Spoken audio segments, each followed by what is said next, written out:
같이 봅니다. 아담이 모든 육축과 공중의 새와 들의 모든 짐승에게 이름을 주니라. 아담이 돕는 배필이 없으므로 여호와 하나님이 아담을 깊이 잠들게 하신 잠들매 그가 그 갈빗대 하나를 취하고 살로 대신 채우시고 여호와 하나님이 아담에게서 취하신 그 갈빗대로 여자를 만드시고 그를 아담에게로 이끌어오신 아담이 가로되 이는 내 뼈 중에 뼈요 살 중에 살이라. 이것을 남자에게서 취하였은즉 여자라 칭하리라 하니라.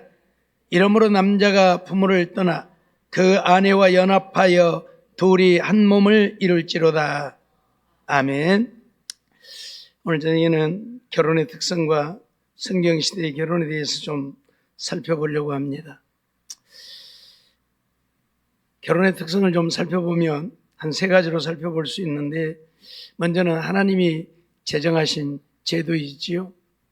원래 하나님께서는 아담만 만드셨는데 그가 독청하는 것이 보기에 좋지 아니해서 아담을 잠들게 하시고 갈빗뼈로 하와를 만들어서 주셨죠.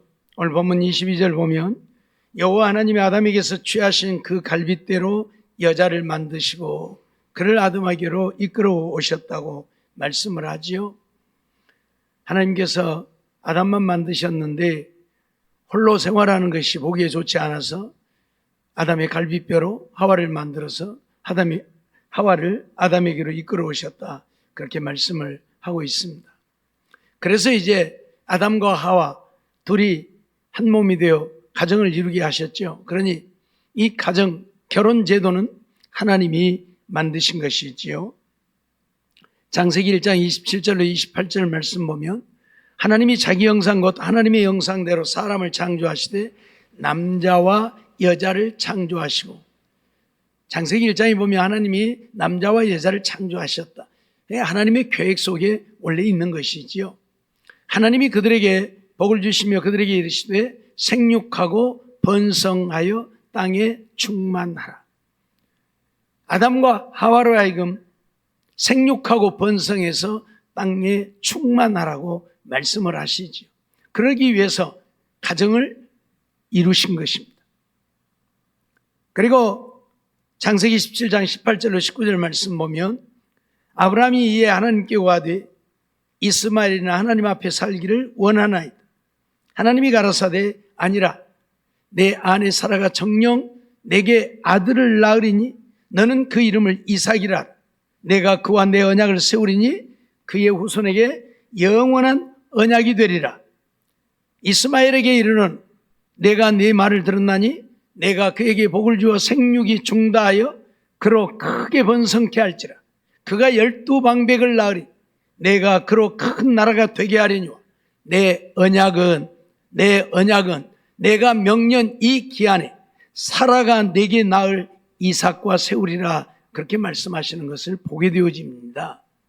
무슨 말인가 하면 아브라함이 사라와 결혼을 해서 살았지만 자녀를 낳지 못했지요. 그래서 사라가 자기의 여종 하갈을 아브라함에게 주지요. 아브라함에게 이 하갈을 통해서라도 자녀를 좀 낳으라. 그래서 아브라함은 속없이 또 하갈에게 들어가서 이스마엘을 낳게 되어지지요. 그런데 문제는 하나님이 그걸 인정을 했느냐는 이야기입니다. 하나님이 인정을 안 했다는 이야기지요. 그래서 이스마엘은 네 씨가 되지 못하리라. 어차피 네가 낳았으니 내가 그로 크게 번성케 할 것이다. 12방백을 이루게 할 것이다. 말씀은 하지만 네 씨는 아니라는 얘기예요. 그래서 이스마엘이 장자이지만, 어머니 장자잖아요. 어떻든 간에. 그럼에도 불구하고 이스마엘로 언약을 세우시는 것이 아니라 내년 이 기한에 낳을 이삭과 내가 언약을 세울 것이라, 그렇게 말씀하는 것을 보게 되어져요.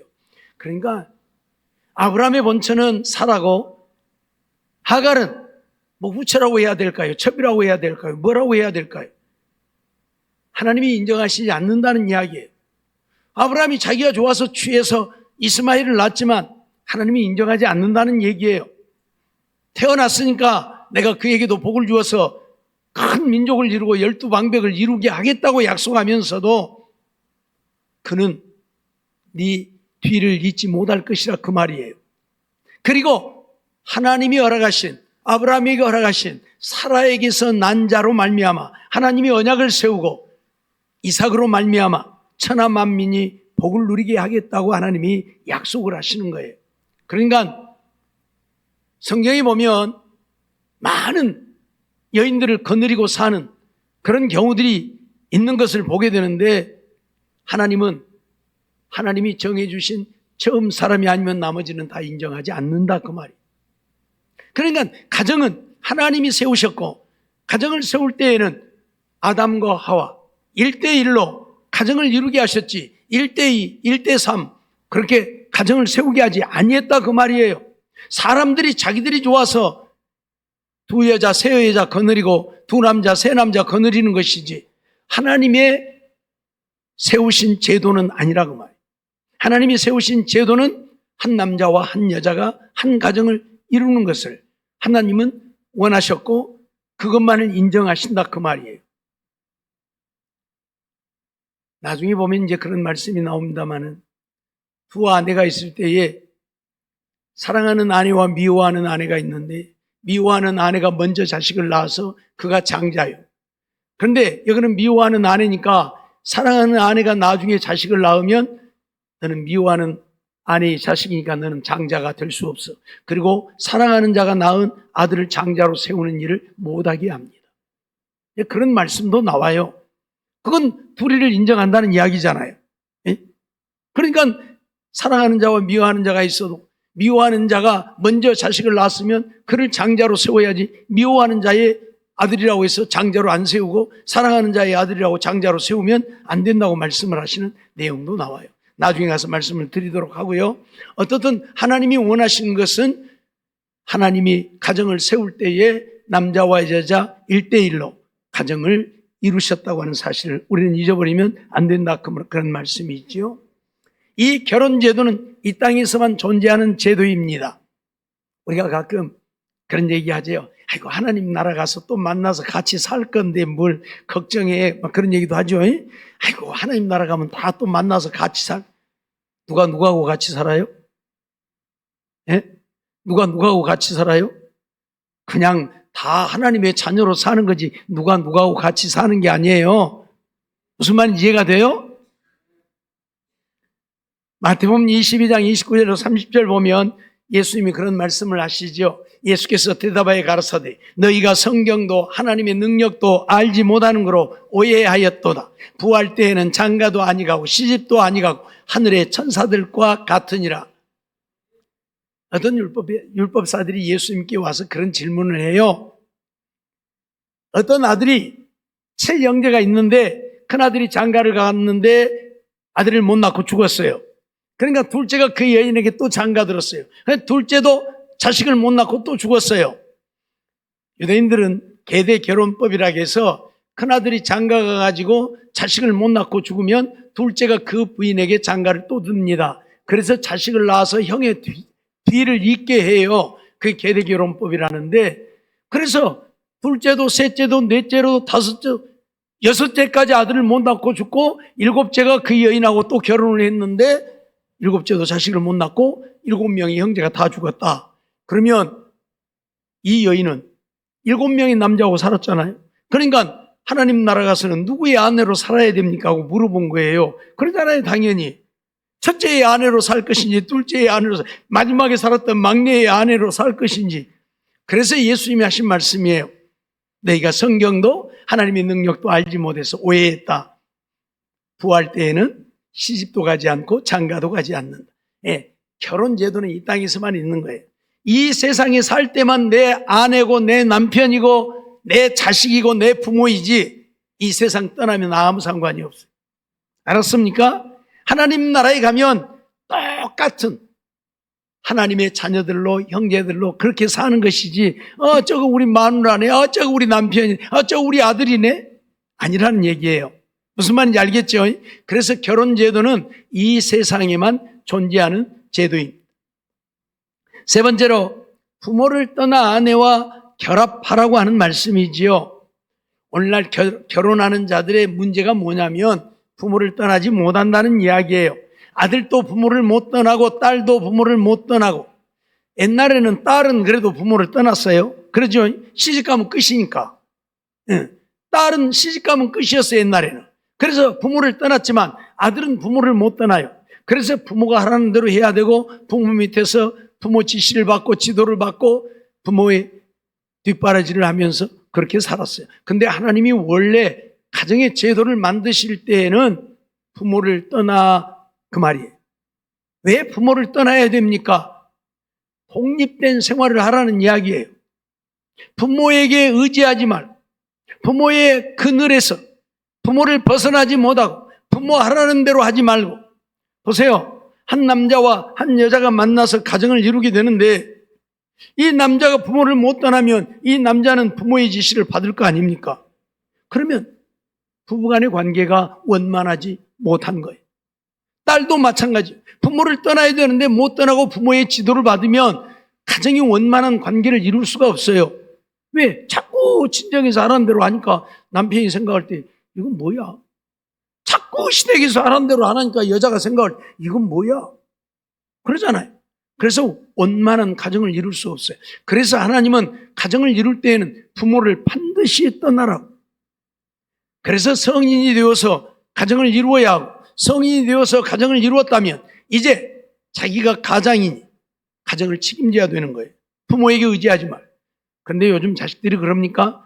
아주 자식들이 못돼 먹어갖고 아주 부모 피 빨아먹고 살라고 하죠. 절대 그러지 마세요, 우리 교인들은. 예? 오히려 부모님을 좀 도와주고 공경하고 해야 되는데, 세상에 정부에서 주는 노인 수당까지 자기 통장에 들어오게 만들어갖고 지가 다 관리하고, 이런 그럼 되겠어요? 예? 부모님이 쓰시도록 하고 내 것도 용돈도 드리고 해야지, 세상에 정부에서 부모님 쓰시라고 준 것까지 지 통장으로 들어오게 만들어서 지가 관리하고, 말이 안 되는 거예요. 예? 어찌되었든 부모를 떠나야 된다고 하는 사실을 우리는 잊지 말아야 합니다. 오늘 본문 23절 24절 말씀을 보면 아담이 가로되 이는 내 뼈 중에 뼈요 살 중에 살이라, 이것을 남자에게서 취하였은즉 여자라 칭하리라. 이러므로 남자가 부모를 떠나 그 아내와 연합하여 둘이 한 몸을 이룰지로다. 남자가 부모를 떠나 그 아내와 연합해서 둘이 한 몸이 되어야 한다. 그런데 부모를 못 떠나면 둘이 한 몸 못 되잖아요. 자꾸 이쪽에 연결이 되니까. 그렇죠? 이쪽으로 연결돼야 돼. 요리 연결이 되니까 둘이 온전히 한 몸을 이룰 수 없다. 그래서 부모를 떠나라고 하는 거예요. 부모를 떠나라고 하는 얘기는 부모를 버리라는 얘기도 아니요, 부모를 배반하라는 얘기도 아니요, 부모의 간섭을 받지 말라는 이야기예요. 알았어요? 부모는 공경하되 부모의 간섭을 받지 말라, 그 말이에요. 마태복음 19장 4절로 5절 보면 주님 그런 말씀을 하시죠. 예수께서 대답하여 가라사대 사람을 지으신 이가 본래 저희를 남자와 여자로 만드시고 말씀하시기를 이러므로 사람이 그 부모를 떠나서 아내에게 합하여 그 둘이 한 몸이 될지니라 하신 것을 읽지 못하였느냐 말씀하시죠. 예수님 시대에도 이 말씀은 그대로 이루어지고 지켜져야 된다. 구약 시대에만 이게 해당되는 얘기가 아니고, 가정을 이루는 자들은 누구를 물러나고 부모를 떠나서 둘이 한 몸이 되어야 한다. 그걸 말씀하고 있는 거예요. 전에도 잠깐 말씀을 드렸었습니다마는 참 부모를 공경한다고 하는 측면에서 부모를 떠나가지 않고 부모를 모시고 사는 경우들이 많이 있는데, 그것이 얼마나 가정을 이루어가는데, 둘이 하나 되었는데 방해가 되어지고 문제가 되어지는가를 우리는 너무나도 잘 알잖아요. 부모하고 같이 살다 보면 부모의 간섭을 받지 않을 수가 없어요. 그래도 좋으신 부모들이야 도와주는 측면도 있을 것이고 뭐 그런 문제들도 있겠지만, 조금 못된 부모들은 둘이 재밌게 사는 꼴도 못 봐. 그러죠? 우리 어르신들 옛날에 그래서 방독을 다 파버렸다고 그러잖아요. 둘이 잠자는 꼴을 못 봐갖고. 이러니 무슨 부부간에 사랑은커녕 부모가 원수 돼버리는 거예요. 예? 제가 전에 한번 얘기했죠. 신방을 갔는데 아내가 우울증이 와가지고 도대체 이거 살 수 없을 만큼 우울증이 심하게 와서 신방을 가서 보니까 그럴 수밖에 없는, 세상이 미닫이 문 하나 놔두고 여기서 시아버지 시어머니 자고 여기서 신랑 남편이 자고 있으니 무슨 놈은, 그게 무슨 신혼이고 부부관계, 이런, 미닫이 문 하나 있다니까. 그리고 시아버지 시어머니 여기 윗방에서 자고 아랫방에서 자기하고 남편하고 잠자니 그 무슨 잠을 자겠습니까? 그러니 우울증이 와버린 거예요. 예? 우울증이 와버린 거예요. 이러면 되겠냐 그 말이에요. 그래서 부모를 떠나라는 거예요. 부모를 떠나라는 거예요. 잊지 말아야 할 것입니다. 가정을 이루는 자들은 반드시 이제 성인이 되었으니 자기들 스스로 자기들의 삶을 책임져야 할 성인이 되었으니 부모 의지하지 말고 부모의 간섭받지 말고, 물론 간섭받지 말라고 하는 얘기는 좋은 이야기, 쓸만한 이야기도 듣지 말라는 이야기가 아니에요. 예? 음식 만들 줄 모르면 가서 가르쳐주라고 배우기도 해야죠. 뭐 그런 간섭까지 받지 말라는 이야기가 아니에요. 그러죠? 뭘 할 줄 모르면 가서 물어도 보고 배우기도 해야죠. 그러나 부모의 간섭은 받지 말라. 간섭한다는 건 뭐예요? 사사건건 이래라 저래라 요렇게 해라 저렇게 해라 하는 것은 안 된다 그 말이죠.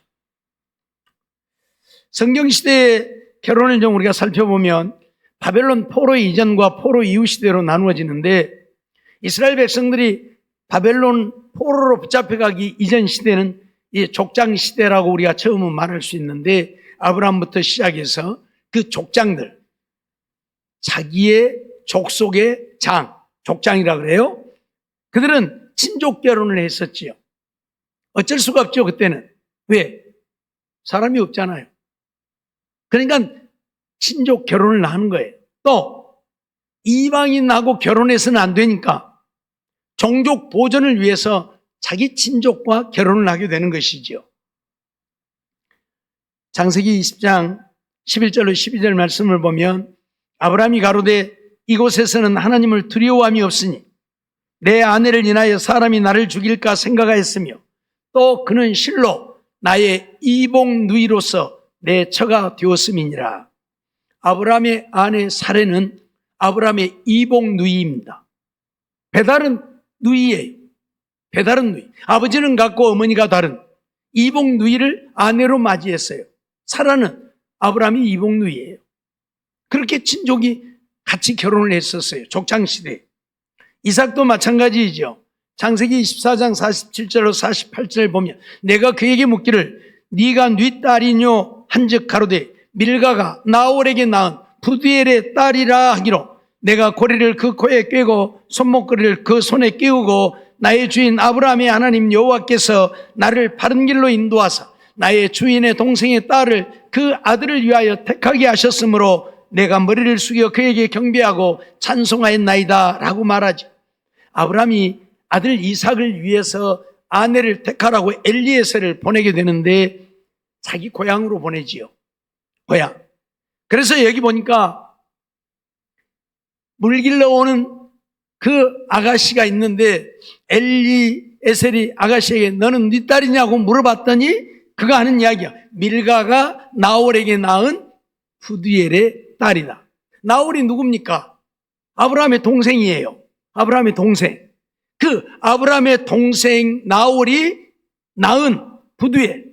그러니까 부두엘의 딸, 리브가가 부두엘의 딸이라는 얘기예요. 그러니까 엄격히 말하면 이삭은, 여기 나중에 보면 나의 주인의 동생의 딸을 그 아들을 위하여 택하게 했다고 했는데 동생의 딸이 아니죠. 조카이죠, 조카. 아브라함의 동생은 나홀이고 나홀이 부두엘을 낳았고 부두엘의 딸이 리브가예요.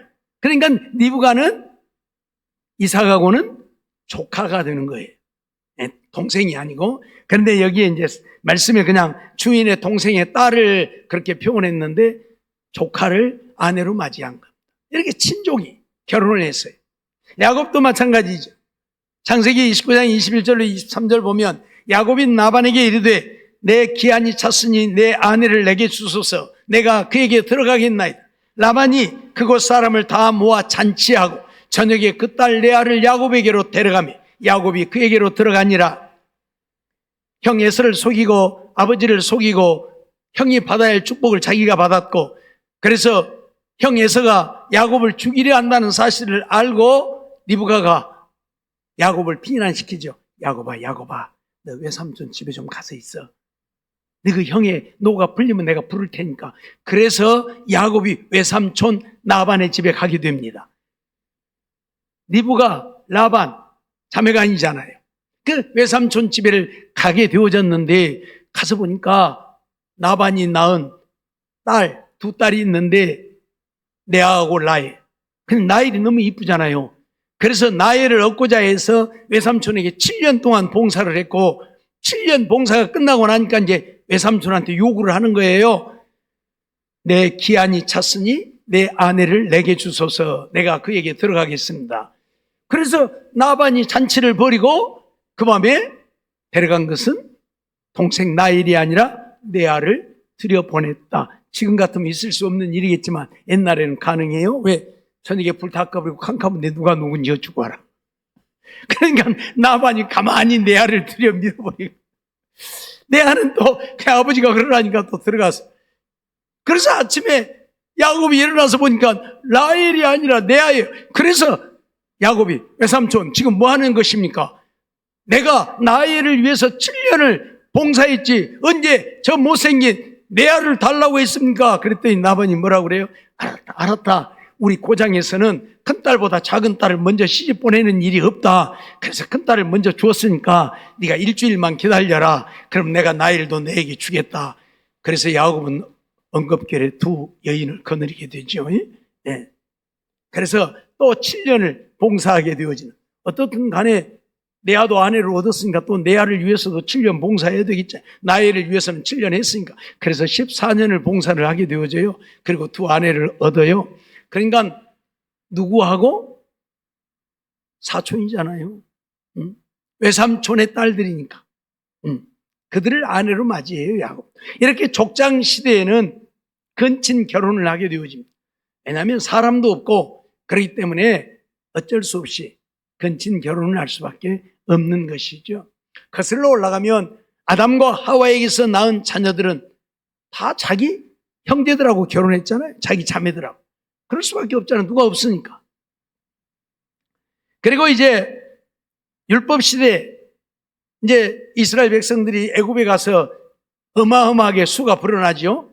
애굽에 내려갈 때 전부 애굽에 있는 식구들까지 해서 몇 명이었어요? 70명.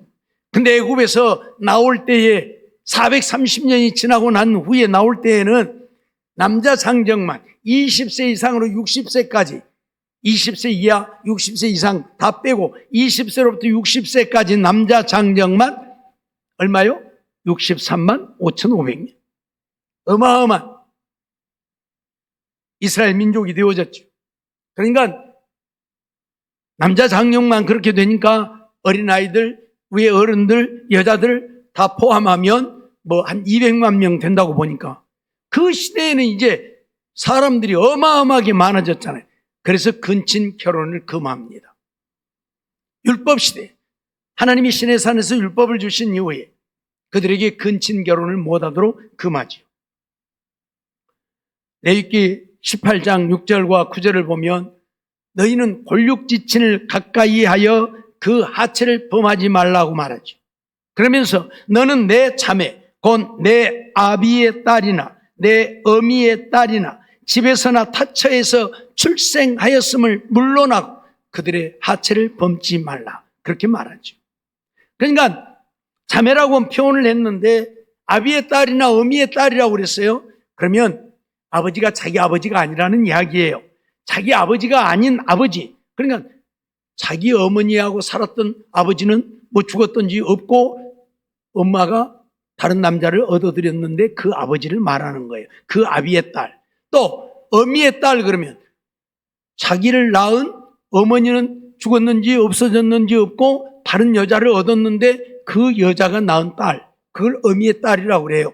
그래서 밖에서 나가지고 들어왔던지 우리 집에 들어와서 낳았던지 누구다고? 내 자매라. 결국은 배 다른 자매이든 씨가 다른 자매이든 자매라는 얘기예요. 그래서 그들을 범하면 안 된다는 이야기예요. 그러니까 근친 결혼을 엄격하게 금하고 있는 것이죠. 레위기 18장 15절로 16절 말씀도 보면 너는 자부의 하체를 범치 말라. 그는 내 아들의 아내니 그 하체를 범치 말라 그래요. 또 너는 형제의 아내를 하체를 범치 말라. 이는 내 형제의 하체니라. 그렇게 말해요. 그러니까 어떤 경우에도 근친을 범해서는 안 된다. 그렇게 엄격하게 율법 시대에는 규정을 하고 있죠. 요즘 가끔 뉴스를 보면 인간 같지 않은 인간들이 있는 것을 보게 되어지죠. 예. 딸이라고는 하지만은, 예?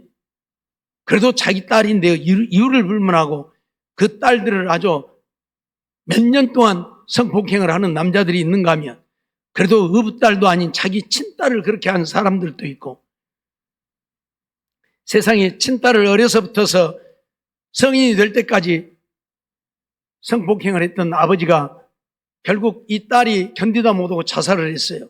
둘째 딸도 성폭행은 안 하고 성추행을 했더구만요.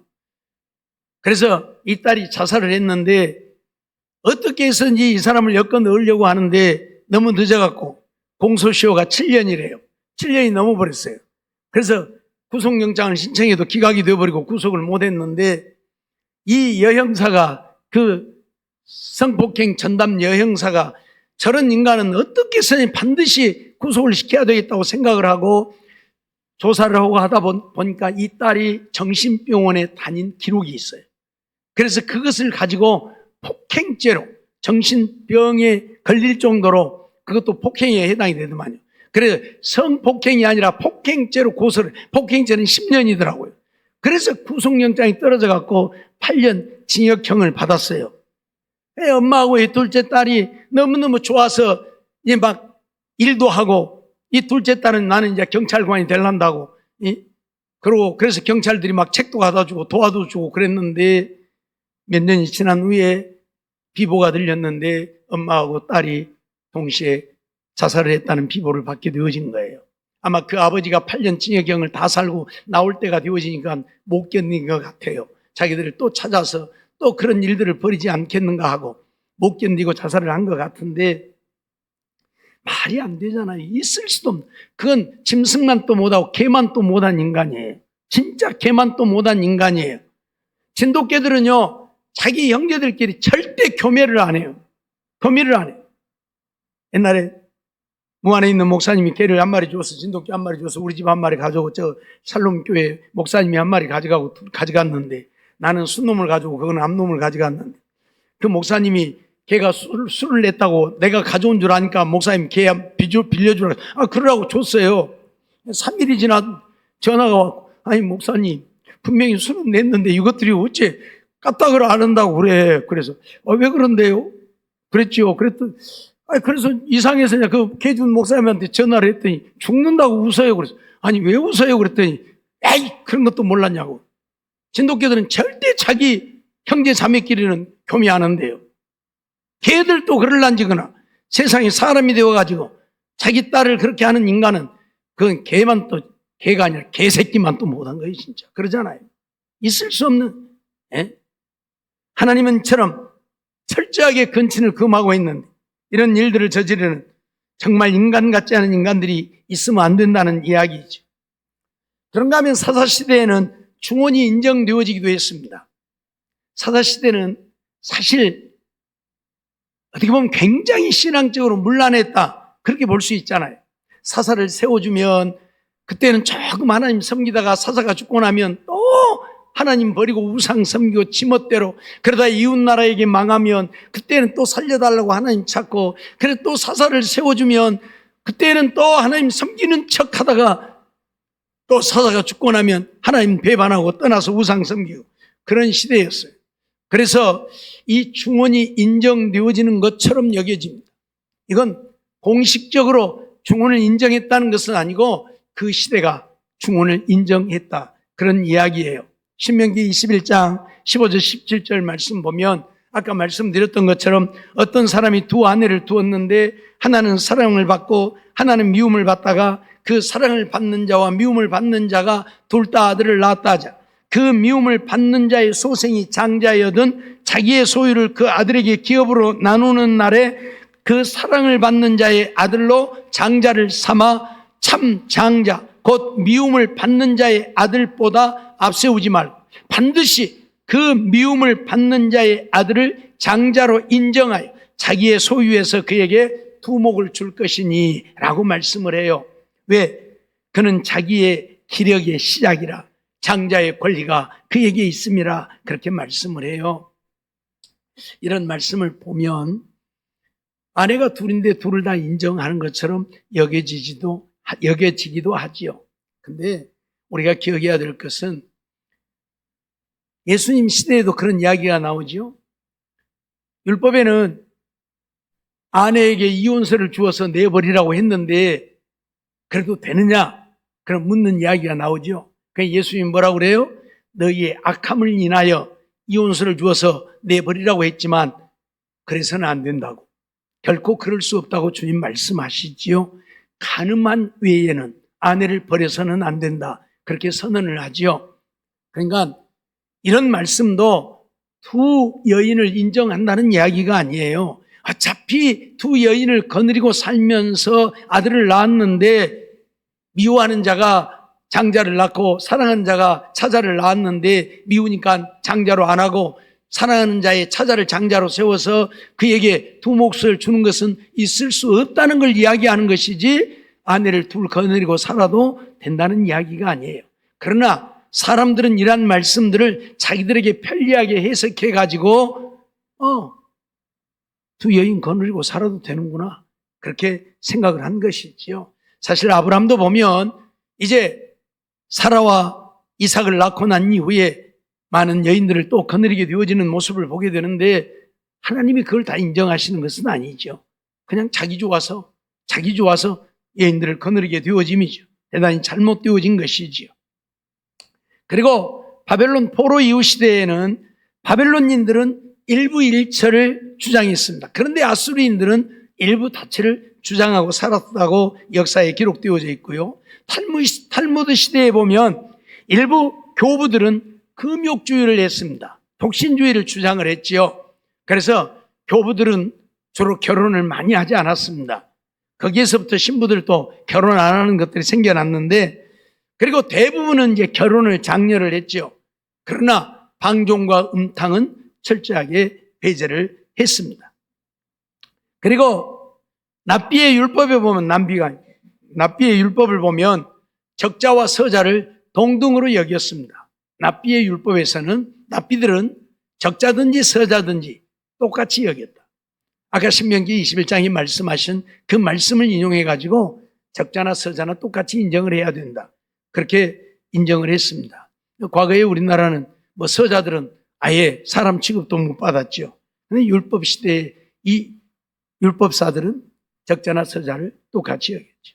신약 시대에는 어떤 면에서 보면 처녀성을 굉장히 중요하게 여겼습니다. 그래서 처녀된 증거가 보이지 아니하면 가서 내치고 죽이기도 하고 그럴 정도. 그리고 어떤 면에서는 이건 물론 바울 사도의 개인적인 이야기지만 독신 생활을 장려하기도 했죠. 고린도전서 7장 8절 보면 내가 혼인하지 아니한 자들과 및 과부들에게 이르노니 나와 같이 그냥 지내는 것이 좋다. 지난번에도 말씀을 드렸고요.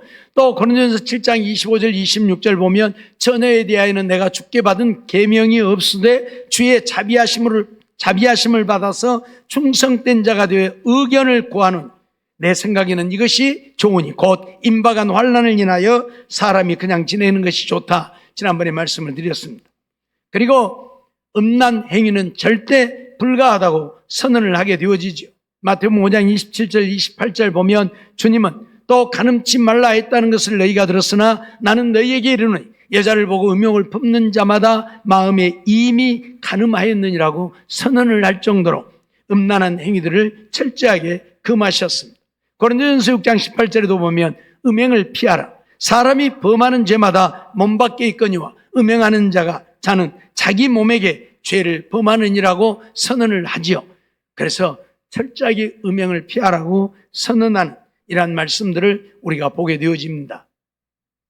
무슨 말인가 하면 하나님이 결혼 제도를 만드셨고 가정을 이루어 생육하고 번성하여 충만하라고 하였지만 거기에는 일정한 원리가 있다고 하는 사실, 한 남자와 한 여자만이 가정을 이루어야 한다고 하는 것이고 부모를 떠나서 가정을 이루어서 독립된 생활을 이루어 가야 한다는 사실이고, 이제 사람의 수요가 많아지니까 근친의 결혼은 폐하였고, 그리고 또 사람이 더 많아지니까 자기의 어떤 욕구를 충족시키기 위해서 두세 명 거느리는 일들 또한 있어서는 안 된다고 주님은 말씀하고 있다는 사실입니다. 어찌되었든 오늘 우리는 결혼이라고 하는 이 신성한 것을 악한 데 이용하는 우리가 되어져서는 안 된다는 것이고, 정말 아름답게 이 가정을 이루어서 하나님을 기쁘시게 하고 하나님을 영화롭게 하는 일에 쓰임받는 우리가 되기를 힘써야 한다는 사실입니다. 늘 말씀드리지만 남남이 만나서 무엇이 얼마나 맞겠습니까? 안 맞지만 서로 맞춰가는 것이고 서로 양보하고 이해하고 서로 배려하면서 아름다운 가정을 이루어가야 한다는 사실 잊어서는 안 될 것입니다. 그래서 하나님을 기쁘시게 하고 하나님 마음에 합한 자들 되어서 하나님 주시고자 하시는 은혜를 누리고 사는 우리의 삶이 되어지기를 주의 이름으로 축원합니다. 기도하겠습니다. 사랑과 은혜가 충만하신 하나님 감사합니다. 이 밤도 저희들을 부르시고 또 성경적인 결혼 제도를 보고 결혼의 특성들을 살펴보면서 주님이 원하시는 것이 무엇인가를 생각하게 하심을 감사합니다. 이러한 말씀들을 중심으로 하나님이 원하시는 뜻을 따라 하나님의 기쁨 되어 사는 우리들이 되어지고 혼자보다는 둘이 더 열심히 하나님을 섬기고 사랑하는 일에 힘써서 하나님을 기쁘시게 함으로 하나님의 영광 크게 드러내고 사는 우리 모두가 되어질 수 있는 은혜를 허락해 주시옵소서. 미사옵고 예수님의 이름으로 감사하며 기도하옵나이다. 아멘.